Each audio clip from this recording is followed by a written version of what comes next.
Som nemilo prekvapená vašimi slovami. Jazyk, ktorý ste si zvolili, nie je hodný osoby vo vašom postavení, ale patrí skôr bulvárnym periodikám.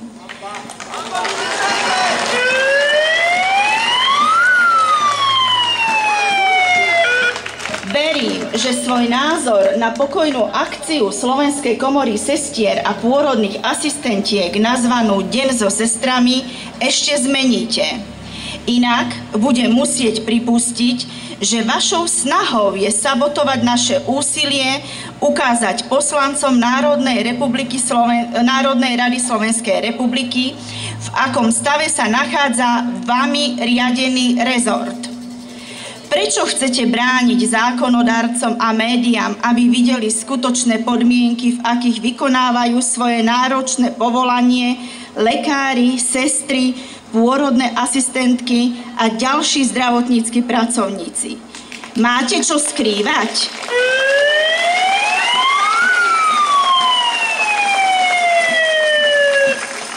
Domnievam sa, že práve vy by ste mali ako prvá podporiť bezprostredný kontakt našich poslancov s realitou dnešného zdravotníctva a pracovníkmi, ktorí poskytujú zdravotnú starostlivosť. Túto formu upozornenia na existujúce problémy sme zvolili preto, lebo už viac ako 20 rokov sestry chodia za poslancami. Preto sme si povedali, že raz môžu prísť aj poslanci za nami. Ak hovoríte o nezdravotníckych zamestnancoch a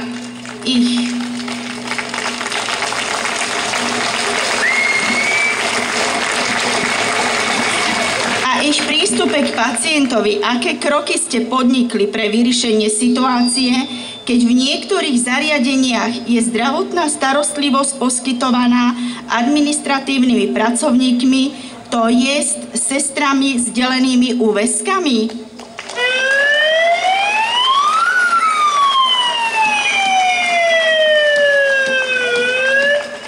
Komora si plne uvedomuje všetky právne predpisy upravujúce poskytovanie zdravotnej starostlivosti a môžem vás uistiť, že vami deklarované obavy sú neopodstatnené.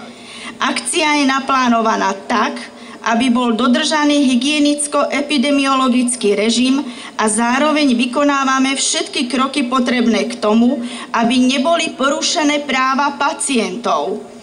Sestry a zdravotnícki pracovníci si plnia svoje povinnosti bez ohľadu na to, že sa denne na oddeleniach v čase návštevných hodín pohybujú cudzí ľudia, ktorí navštevujú svojich hospitalizovaných rodinných príslušníkov, priateľov a známych.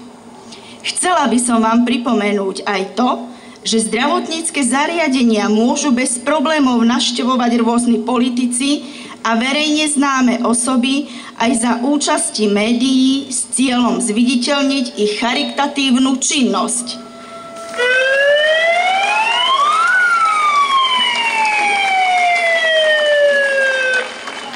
V médiách sa pravidelne objavujú ľudia, ktorí sa prezentujú na najťažších oddeleniach nemocníc, ako je onkológia, a oslovujú priamo pacientov na lôžku.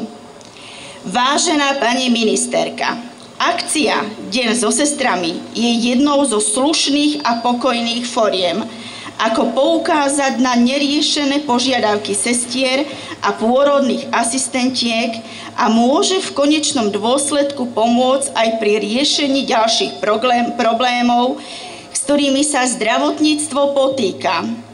Chcela by som vás upozorniť, že ak sa vám aj podarí obmedziť alebo sabotovať našu pokojnú akciu, neumlčíte nás.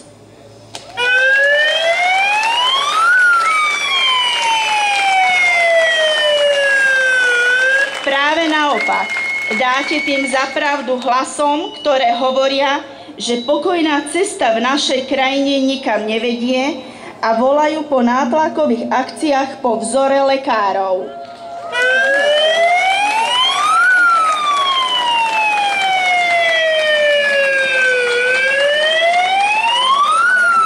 Pani ministerka, ešte raz vás úctivo žiadam, aby ste zmenili svoj názor na našu akciu a pomohli svojou aktívnou participáciou presadiť oprávnené požiadavky sestier a pôrodných asistentiek, aby sme nemuseli uvažovať nad cestou, ktorou sa pred rokom vydali lekári. Som pripravená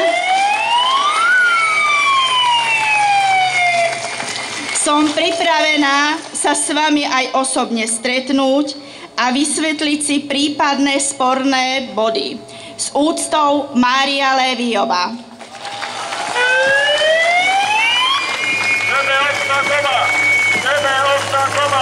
Chceme ostať doma!